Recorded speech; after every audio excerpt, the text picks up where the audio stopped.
میرے عزیزوں، بھائیوں، دوستوں، بزرگوں، ہمارے نبی کریم صلی اللہ علیہ وسلم کے دین میں ہمدردی اور خیرخواہی ہے۔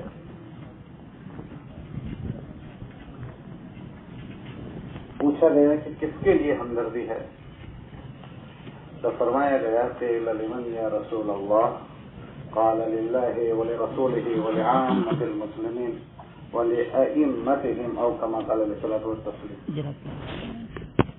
یہ فرمایا گیا کہ اللہ کے لیے بھی، رسول کے لیے بھی، دین کے لیے بھی، اور اس امت میں جتنے طبقے ہیں سارے طبقوں کے لیے خیرخواہی ہے۔ خیرخواہی کا کیا مطلب؟ خیرخواہی کا مطلب یہ ہے کہ آدمی کو اس بات کی رہبری کرنا کہ تمہارا اللہ کے ساتھ کیا رشتہ ہونا چاہیے، وہ سمجھانا اس کو کہ کون سے رشتے سے تم سے اللہ راضی ہوگا اور کیا چیز کرنے سے تم سے اللہ ناراض ہوں گے۔ یہ بات کو سمجھانے کو خیرخواہی کہتے ہیں۔ تو اللہ کے لیے اللہ کے ساتھ بھی خیرخواہی، نبی کے ساتھ بھی خیرخواہی کہ نبی علیہ السلام کے ساتھ ہم کیسے رہیں گے، اس کو سمجھنا۔ پھر ہمارے دین کے ساتھ خیرخواہی، تو دین کے ساتھ ہم کیسے رہیں گے۔ پھر اس کے بعد وَلِعَامَّةِ الْمُسْلِمِينَ کہ جنرل پبلک کے ساتھ ہم کیسے رہیں گے، کیونکہ یہ دنیا جو ہے وہ دنیا حقوق کی جگہ ہے، حق ایک دوسرے کا ایک دوسرے پر بنتا ہے۔ ایک تو دنیا میں رشتہ داریاں ہوتی ہے، ایک رشتہ داری وہ ہے جو ہم ماں کے پیٹ سے لے کر آئے ہیں، دادا کی رشتہ داری، دادی کی رشتہ داری، نانا کی، نانی کی، چاچا کی، ماموں کی، خالہ کی، بھائی کی، بہن کی، یہ سب آدمی پیدا ہوتے ہی رشتہ داریاں لے کر پیدا ہوتا ہے، پیدائشی رشتہ داریاں ہیں۔ ایک رشتہ داری وہ ہوتی ہے جو رشتہ میاں بیوی کا رشتہ ہوتا ہے، اس کے بعد رشتہ داری بڑھ جاتی ہے، ایک رشتہ داری وہ ہوتی ہے، ساس کے رشتہ داری، سسر کے رشتہ داری، سالے ہوتے ہیں، یہ سب پریوار کے لوگ ہیں۔ تو ایک رشتہ داری رشتے کے بعد بنتی ہے، ایک رشتہ داری وہ ہے جو آدمی کی پیدائشی ہے، ایک رشتہ داری ہماری اسلام کی وجہ سے ہے۔ اللہ کے نبی علیہ السلام نے فرمایا مسلمان مسلمان کا بھائی ہے، تو اس کا ایک دوسرے کا حق بنایا، اور ایک عام انسانوں کا حق ہم پر بنتا ہے۔ دنیا میں جتنے بھی انسان بستے ہوں، جس دھرم سے بھی تعلق رکھتے ہیں، ان کا بھی حق ہے، اور ایک اللہ کی ساری مخلوق کا حق ہے، جانوروں کا بھی حق ہے۔ ایک آدمی سواری پر بیٹھ کر باتیں کر رہا تھا، تو حضور علیہ السلام نے فرمایا کہ اپنی سواریوں کو کرسیاں نہ بناؤ، ان پر بیٹھے بیٹھے بات کرتے ہو، نیچے اتر جاؤ، اس پر بوجھ نہ بنو۔ کیوں ایسا فرمایا؟ کیونکہ ہمارے نبی کے دین میں ہمدردی ہے، ہر ایک کی خیرخواہی ہے، کہ ہر ایک کے لیے آدمی نفع سوچے، اس کے ذریعے سے کسی کو نقصان نہ ہو، وہ کسی کو نقصان نہ پہنچائے۔ اس لیے کتابوں میں آتا ہے کہ مسلمان کون ہے؟ کہ مسلمان وہ ہے جس کی زبان سے، جس کے ہاتھ سے دوسرے لوگ محفوظ رہیں۔ من سلم المسلمون من لسانہ ویدہ، کہ ایمان والے اس کی زبان سے اور اس کے ہاتھ سے محفوظ رہیں۔ اس کے لیے پھر یہ سمجھنا سمجھانا ہوتا ہے، کیوں کہ ہمیں نہیں پتا کہ کس کے کیا حق ہے، ہمیں پتا ہے، یہ تو دین کے راستے سے ہم کو سمجھایا جا رہا ہے کہ بھئی تمہارے ابا کا تم پر کیا حق ہے، وہ دین کے راستے سے ہم کو سمجھایا ہے۔ تمہاری امی کا تم پر کیا حق ہے، دین کے راستے سے ہم کو سمجھایا، ورنہ ہم کو تھوڑی پتا تھا کہ کیا حق ہے، کسی کو نہیں پتا۔ یہ دنیا میں جتنے ڈیولپ ملک ہیں، جس کو ہم کہتے ہیں ترقی یافتہ ملک، جس کی دنیا لوگ نقل کرتے ہیں، ان کی اسٹائلوں کی نقل کرتے ہیں۔ ہم لوگ ابھی گزشتہ سال نیو یارک گئے تھے، تو وہاں ہم جس دن تھے اس دن وہاں مدر ڈے تھا، مدر ڈے۔ میں نے کہا مدر ڈے کیا ہوتا ہے؟ تو وہ کہنے لگے کہ آج بچے ماؤں کو ملنے جائیں گے۔ میں نے کہا یہ کیا ہوتا ہے، ماں کو ملنے جانے کا کیا دن ہوتا ہے؟ تو کہنے لگے ہمارے ملک میں بچہ 18 سال کا ہو جائے اس سے پہلے ہی لڑکا اپنی لڑکی، بوائے فرینڈ، گرل فرینڈ، وہ چلتا ہے دنیا میں، تو اپنی جس سے محبت ہے اس کے ساتھ اپنا جیون گزارتا ہے، پھر ماں کے پاس ملنا نہیں آتا، ماں کے پاس ملنے تو یہ آج کے دن کو مدر ڈے بنایا ہے. تو جو لڑکے ہیں لڑکیاں ہیں اپنی ماؤں سے ملنے جائیں گی. تو میں نے ان سے پوچھا پھر یہ تو روز ملنے کی چیز ہوتی ہے, ماں سے تو روز ملنے جانے کا ہوتا ہے. کرنا یہاں کوئی نہیں جاتا کیونکہ ان کے پاس یہ تعلیم نہیں ہے. جو ہمارے پاس تعلیم ہے وہ تعلیم نہیں ہے. تو وہاں ہر ایک آزاد ہے. کتنے آزاد ہے؟ وہاں سے کورٹ میں ایک کیس آیا. کیا کیس آیا؟ ایک ماں نے کیس یہ کیا کہ میرا بیٹا جو ہے اس کے پاس کتا ہے. وہاں ہر ایک کے پاس کتے ہوتے ہیں. تو کتے کو روزانہ ٹائم دیتا ہے, مجھے ٹائم نہیں دیتا. تو میں یہ کہنے آئی ہوں مجھے کم سے کم مہینے میں تھوڑا ٹائم دے, روز نہیں. کب؟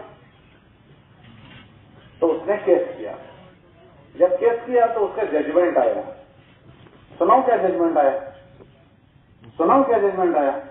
ججمنٹ یہ آیا کہ کتا اس نے چونکہ پالا ہے تو اس کو پالنے کی ذمہ داری اس کے ذمہ ہے. تو اس کو روز ٹائم دینا پڑے گا. اور تمہارا بیٹا, ہمارے ملک کا قاعدہ یہ ہے کہ سمجھدار ہو جائے تو اس کے بعد وہ آزاد ہے, تو اس کے ذمہ ضروری نہیں ہے کہ تم کو ٹائم دے.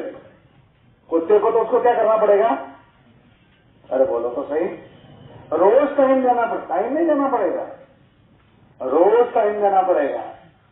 اور ماں کے لیے یہ کہا کہ ماں تو ہمارے ملک کا قاعدہ ہے کہ ہر ایک آزاد ہے, تو ضروری نہیں ہے کہ تمہارے بچے تمہیں ٹائم دے. یہ دنیا کے ترقی یافتہ ملکوں کی کاروباری ہے. تو پھر ان کے وہاں سال میں ایک مرتبہ مدر ڈے بنایا. مدر ڈے ہمارے نبی علیہ السلام کے دین میں ایک دوسرے کو ایک دوسرے کے ساتھ جوڑ دیا. ابا کو بیٹوں کے ساتھ, بیٹوں کو ابا کے ساتھ, بیوی کو شوہر کے ساتھ, شوہر کو بیوی کے ساتھ, پڑوسی کو پڑوسی کے ساتھ, تاجر کو گراہک کے ساتھ, گراہک کو تاجر کے ساتھ. کیسے جوڑا؟ ان شکلوں سے جوڑا جس سے امت کو نفع پہنچے. یہ مجمع پورا بیٹھا ہوا ہے, اس میں بہت سارے ابا ہوں گے, باپ ہوں گے, ان کے بیٹے بھی ہوتے ہیں. کوئی باپ ایسا چاہتا ہے کہ میرا چھوکرا میرے ساتھ بدتمیز بن جائے؟ اللہ کچھ ہوا تو کرو بھائی. کوئی باپ ایسا چاہتا ہے؟ کوئی نہیں چاہے گا. ہر باپ یہ چاہتا ہے کہ میرا بیٹا میرا خیر خواہ بنے, میں کہیں جاؤں تو میری عزت کرے, میرے ساتھ احترام سے پیش آئے. تو یہ اس کی مزاج, یہ اس کی چاہت. تو اللہ نے اس کی اس چاہت کو دین بنا کر بیٹے کی ذمہ داری ڈال دی کہ تو ہوا پر اڑتا بھی ہو جائے تو تیرے باپ کی ذمہ داری تیرے ذمہ یہ ہے کہ تو اس کے سامنے اف مت کرو. راستہ چلے تو اس کے آگے مت چل, بیٹھے تو اس سے پہلے مت بیٹھ. حضرت علی رضی اللہ تعالیٰ عنہ کے بیٹے حضرت حسن, امام حسین دونوں جب حضرت علی رضی اللہ عنہ کے ساتھ کھانے بیٹھتے تھے تو نیوالا پہلے نہیں اٹھاتے تھے. تو کسی نے پوچھا کیوں؟ کہ ہو سکتا ہے کہ جو چیز میں لینا چاہتا ہوں میرے ابا لینا چاہتے ہیں اور کہیں میں نہ لے لوں. کتنا احترام, یہ کیسے وجود میں آتا ہے؟ جب ان بچوں میں اللہ کا ڈر پیدا کیا جائے کہ تمہارے باپ کی کیا مریادائیں ہیں, تمہارے باپ کا کیا مرتبہ ہے. اگر اس بیٹے میں بھر دیا گیا پھر وہ بیٹے ماں باپ کے لیے ایسے پیش آئیں گے. اس مسئلے میں بہت سارے بچے ہوں گے. اچھا, کوئی بچہ ایسا چاہتا ہے کہ ہمارے ابا ہم کو پیدا ہونے کے بعد ایسے ہی راستے پر چھوڑ دیں, ہماری کیرونی برابر نہ کریں, ہماری شادی کے دن آئے تو کہیں بھی چلتی چھوکری کے ساتھ ہمارا شادی کروا دیں. کوئی چھوکرا ایسا پسند کرے گا تو کیا پسند کریں گے؟ بھائی میں پیدا ہو گیا تو میرا اچھا نام رکھا جائے, میری اچھی تعلیم ہونی چاہیے, اور جب میں بڑا ہو جاؤں تو اچھی لڑکی کے ساتھ, خاندانی لڑکے کے ساتھ میرا نکاح ہونا چاہیے. بولو صحیح کہ غلط؟ بچوں کی یہ چاہت ہے, اللہ نے اس چاہت کو دین بنایا اور والدین کے ذمہ کیا کہ اگر بچے پیدا ہوں تو تم ان کا اچھے سے اچھا نام رکھو. پھر جب اس کی تعلیم کا زمانہ آئے تو اس کو اچھی تعلیم دو, اور جب اس کے نکاح کا وقت آئے تو اس کو اچھے گھرانے میں نکاح کرواؤ. یہ ماں باپ کے ذمہ کیا. اب جن کے گھر میں ماں باپ کے ذمہ یہ چیز ہو گئی تو اب وہ ماں باپ ڈھونڈتے ہیں لڑکی کو. ایک لڑکے کے لیے کتنی لڑکیاں ڈھونڈتے ہیں, لڑکی کے لیے لڑکوں کو ڈھونڈتے ہیں.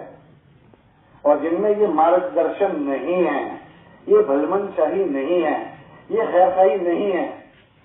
ہم لوگ اٹلانٹا میں ایک لڑکا وہاں نیا مسلمان ہوا تھا تو وہ کہنے لگا مولانا اسلام کتنا اچھا دھرم ہے. میں نے کہا کیوں, کیا ہوا؟ کہ میں جب چھوٹا چوزا تھا, بچہ جوان ہونے کے قریب, تو میرا باپ یوں کہتا تھا کہ تجھے اپنی کسی لڑکی کے ساتھ اپنی ضرورت پوری کر رہی ہو تو یوں کرنے کی، یوں کر، بات یہ سمجھا رہا ہے مریادائیں جب زندگی میں نہیں ہوتی تو۔ اٹلانٹا میں ہم لوگ تھے تو وہ کہہ رہا تھا کہ ہم کو ایسا سمجھا رہا تھا باپ، تو وہاں ہر گھر میں ایسا سمجھایا جا رہا ہے کہ ٹھیک ہے ہر دنیا آزاد ہے تو آدمی اپنی بہن کے ساتھ بھی برائی کرتا ہے کیونکہ مریادائیں ان کے پاس نہیں ہیں۔ یہ آسمانی دین ہے جس میں کس کی کیا لحاظ ہونا چاہیے وہ اس دین میں سمجھایا گیا ہے۔ اور اللہ نے جن کو پیدا کیا اللہ جانتے ہیں یہ مشین کیسے چلے گی، تو اللہ تعالیٰ ہی بارڈر بنائے گئے، مریادہ اللہ بناتے ہیں، مریادائیں اللہ بناتے ہیں۔ ورنہ ابھی تم یورپ میں چلے جاؤ تو وہاں تو کون مانس میں کون عورت وہ بھی نکل گئے،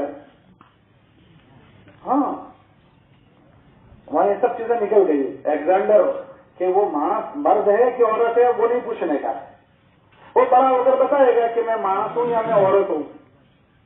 ایسا ہم لوگ یورپ گئے تو ہم نے دیکھا کہ وہاں فارم میں اب یہ نہیں لکھتے کہ میل فیمیل، ایسا نہیں، بلکہ وہ لکھتے ایگزینڈر کہ میں مرد ہوں کہ عورت ہوں وہ نہیں پوچھنے کا۔ چھوٹا چھوکرا ہو تو اس کا نہیں لکھانے کا کہ وہ مرد ہے کہ چھوکرا ہے کہ چھوکری، وہ بڑا ہو کر بتائے گا کہ میں چھوکرا ہوں کہ میں چھوکری ہوں۔ اتنی پڑتی آئی ہے، اتنی پڑتی، کیوں کہ آسمانی دین ان کے پاس نہیں ہے۔ ہمیں جو اللہ نے دیا وہ آسمانی دین دیا۔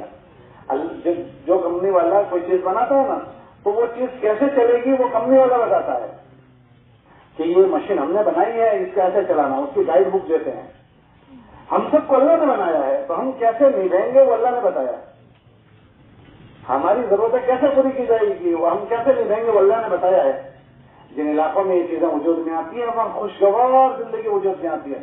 باپ سے بیٹوں کو راحت ہوتی ہے، بیٹوں سے باپ کو راحت ہوتی ہے، بیوی سے شوہر کو راحت ہوتی ہے، شوہر کو بیوی سے راحت ہوتی ہے، کیونکہ دوسرے کی مریادائیں سمجھ جاتی ہے۔ شوہر اپنی بیوی کے ساتھ، حضور نے فرمایا تم میں بہترین آدمی ہوا ہے جو اپنی گھر والیوں کے ساتھ بہترین رہے۔ اس آدمی کو بہادر نہیں کہا گیا جو گھر میں جا کر یوں کہے میں گھر میں جاؤں اتنی دیر ہے میرے گھر میں کوئی چونچا بھی نہ کرے، اس کو بہادر نہیں کہا گیا۔ بھائی میاں بیوی ہے وہ تو 19-20 تو ہوگی، جو اس کے ناز نخرے برداشت کرے اس کو بہادر کہا گیا، اور جو اس کے ساتھ دوسرا سلوک کرے گا وہ کبھی نہ آدمی ہے۔ مرد کو یہ سمجھایا گیا کہ اس کے ناز نخروں کو برداشت کرو۔ عورت کو کیا سمجھایا گیا کہ اگر اللہ کے بعد کسی کو سجدہ کرنے کی جگہ ہوتی تو ہم عورت کو یہ کہتے تم اپنے شوہر کو سجدہ کرو۔ یہ اللہ نے نظام بنایا، لیکن چونکہ اللہ کے علاوہ کسی کو سجدہ نہیں کر سکتے تو جب یہ دین وجود میں آتا ہے ہر ایک کو ایک دوسرے سے راحتیں پہنچتی ہیں۔ اللہ کے نبی علیہ السلام کے زمانے میں ایک جوڑا تھا تو میاں بیوی کا جوڑا، جب یہ چیزیں سمجھ میں آتی ہے کیسی راحت کی شکلیں وجود میں آتی ہے وہ بتا رہا تھا۔ تو جو عورت تھی اس کا شوہر مزدور تھا، مزدور تو مزدوری کرنے جا رہے تھے، گھر میں ایک بچہ تھا بیمار، وہ بیمار بچہ شوہر مزدوری کرنے گئے، اللہ کی شان انتقال ہو گیا۔ اب عورت یہ سوچ رہی ہے کہ میرا شوہر روزے سے ہے، مزدوری کرنے گیا ہے، وہ شام کو آئے گا تھکا ہارا ہوگا، گرمی ہے مزدوری ہے، لیکن وہ پہلا سوال یہ پوچھے گا کہ بیٹے کا حال کیسا ہے۔ اگر میں اسے بتاؤں گی کہ بیٹے کا انتقال ہو گیا، وہ روزے سے ہے، گرمی میں ہے، مزدوری کو گیا ہے، مجھ کے تو ہوش اڑ جائیں گے، تو میں کیسے اپنے شوہر کو راحت پہنچا سکتی ہوں۔ اس نے اس بچے کو غسل دیا، کفن پہنایا اور جنازہ تیار کر دیا، چھوٹا بچہ تھا۔ شوہر شام کو آئے تو اس کا پہلا سوال کیا تھا؟ ہلو بولو تو صحیح، تم دھلے ہو تو ایسا ہو کہ بولنے کا بھی نہیں، تو بولو تو کھڑے۔ انہوں نے آگے یہ پوچھا کہ بچہ کیسا ہے، تو عورت کہنے لگی کہ الحمدللہ بیٹا راحت میں، سیدھا چھوٹا بچہ سیدھا جنت میں، اس سے بڑی کیا راحت ہوگی۔ تو شوہر یہ سمجھا کہ وہ اچھا ہو گیا، افطار کیا اور بیوی دلہن کی طرح سج گئی، اس نے یہ نہیں محسوس ہونے دیا کہ ہمارے گھر میں بچہ فوت ہو گیا۔ پھر شوہر نے نماز پڑھی عشاء کی، اپنی بیوی کے ساتھ ضرورت پوری کی۔ جب صبح جا رہے تھے تو بیوی کہنے لگی کہ اچھا یہ بتاؤ کہ ہمیں کوئی کسی نے امانت کوئی چیز رکھی ہو اور لینے بھیجے تو ہمیں کیا کرنا چاہیے؟ دے دینی چاہیے، دے دینی چاہیے۔ تو شوہر نے اس کا ذہن بنایا، تو اس کے بعد کہا کہ اللہ نے ہم کو بیٹا امانت دیا تھا اور اللہ نے لینے بھیجے ہم نے دے دیا تھا، کیا بات کر رہی ہو؟ کہاں، کب سے؟ کل سے؟ تو آپ نے بتایا نہیں کہ آپ روزے سے تھے، مزدوری کرنے گئے تھے، پریشان ہو جاتے، ابھی آپ حضور کی مسجد پہ جا رہے ہیں، ایک بچے کو لے کر جاؤ تاکہ نماز جنازہ ہو جائے۔ تو حضور علیہ السلام کو انہوں نے جا کر گھرداری سنائی، حضور خوب خوش ہوئے اور فرمایا کہ اللہ آج کی تمہاری ملاقات میں برکت دے۔